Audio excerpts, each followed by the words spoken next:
long time ago, in a galaxy far, far away. You like me because I'm a scoundrel. There aren't enough scoundrels in your life. I happen to like nice men. Nice man. Very nice.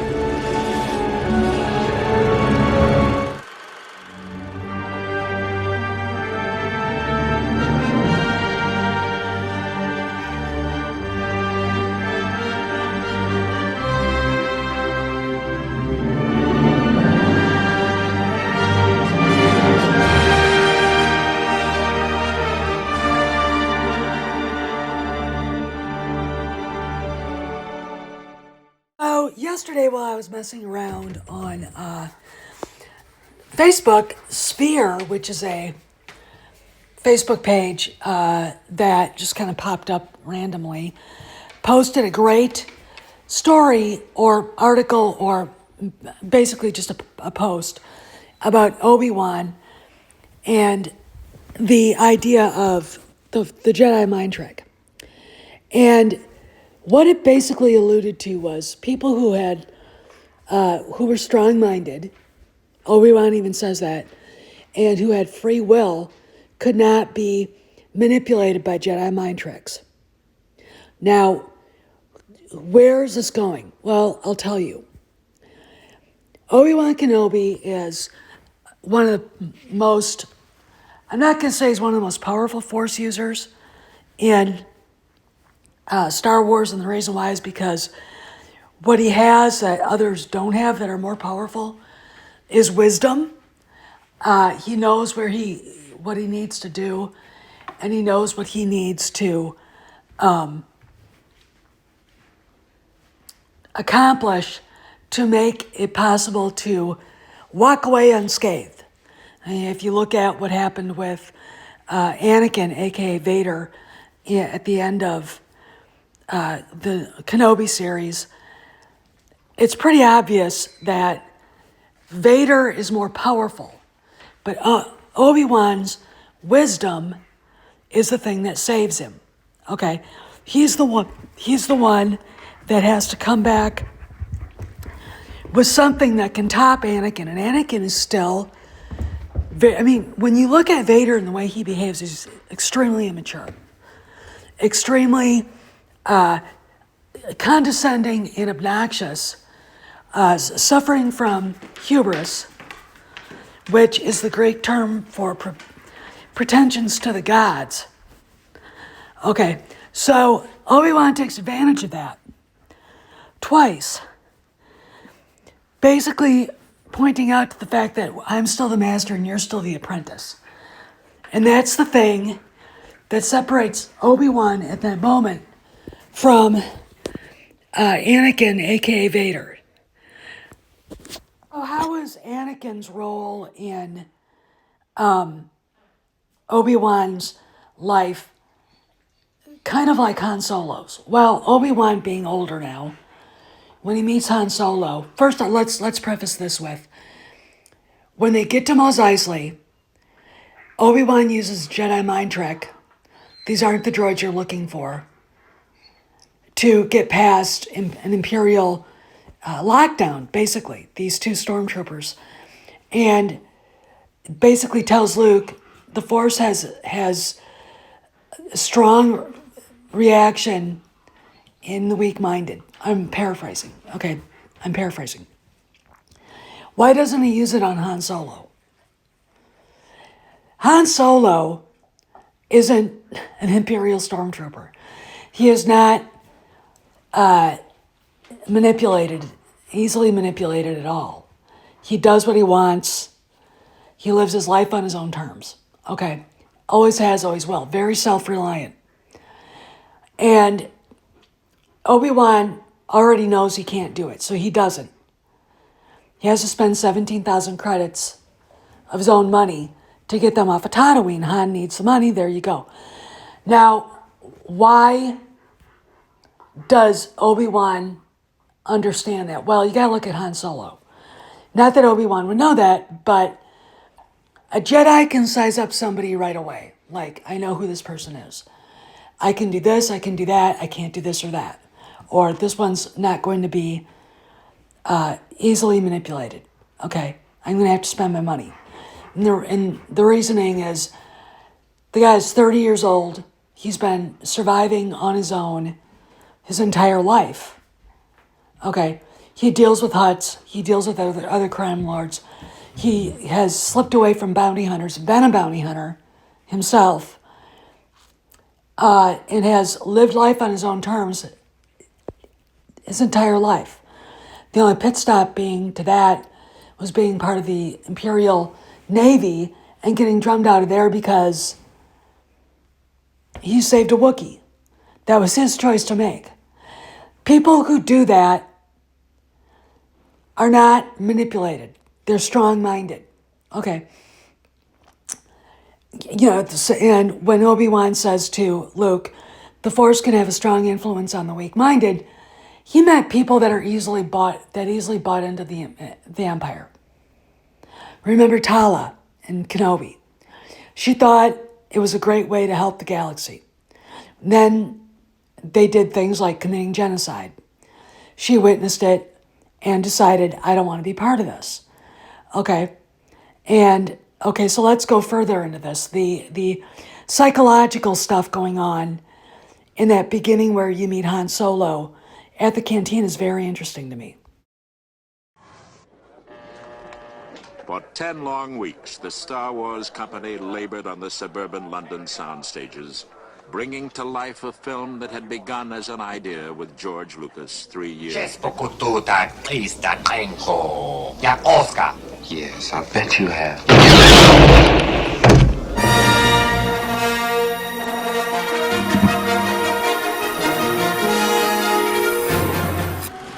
Well, Your Highness, guess this is it. That's right. Don't get all mushy on me. So long, Princess. Why, you stuck-up, half-witted, scruffy-looking nerf herder!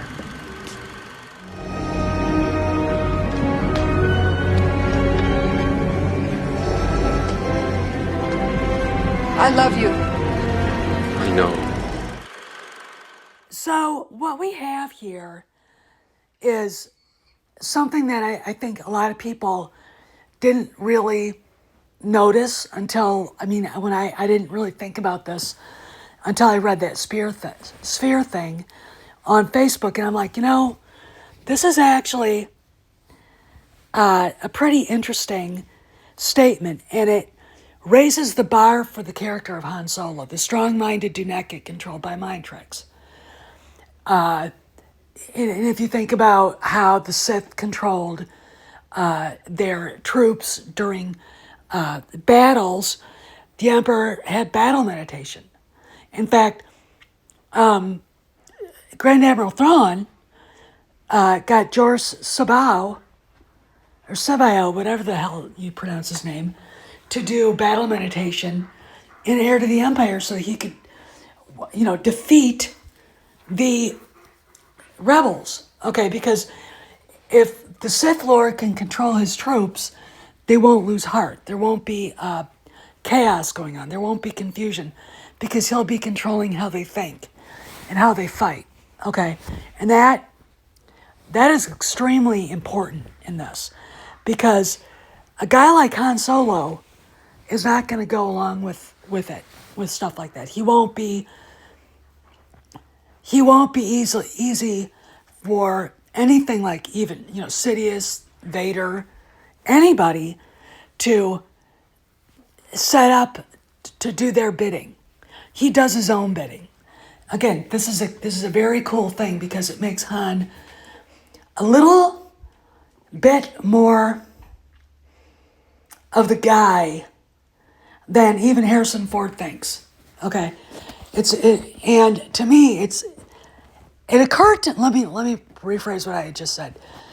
It had occurred to me that Solo was his own guy, did his own thing, blah blah blah, and to have it written down in such a succinct way was very, very, very important to me because when you read that, it puts what you're thinking into perspective as far as the character. And as far as Obi-Wan understood him, Obi-Wan probably could guess he needed the money.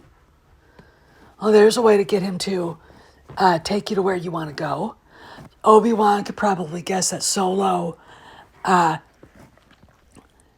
wasn't greedy in the sense just for money, even though he acted that way. He was greedy to survive. And if he didn't get enough credits to pay off Jabba, his ass was on the line. And not that that was a rare occurrence for Han Solo, but still, having people like Boba Fett, Dengar, Bosk, etc. chasing you down is not how you want to live your life. I mean, when General Riken said a death mark is hard to live with, and he's right, because you're always looking over your shoulder. You don't want to live like that. No one does.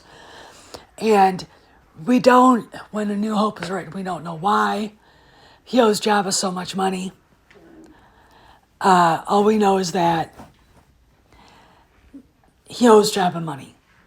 And we don't know why, even in The Empire Strikes Back, all we know is that Jabba has Boba Fett out running around looking for him. Okay, and that's the thing, all right? Why? And why does Obi-Wan realize that the only way you're going to get this guy to take you to Alderaan is to pay him? Because Obi-Wan senses, because he's a Jedi, that's the thing he needs the most right now. He needs some quick cash to give to Jabba to get him off his back. Okay, this is what survival in a place like Tatooine in the underworld in Star Wars looks like. Han Solo, sure, he only cares about himself. All right, if you think, and I'm sure Obi-Wan understands that, and there's a reason why.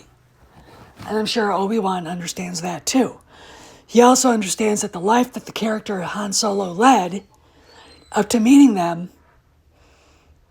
besides saving Chewbacca, was all about making it to the next day, putting food in his mouth, earning enough credits if he gets wounded to get seen by a doctor, back to treatments,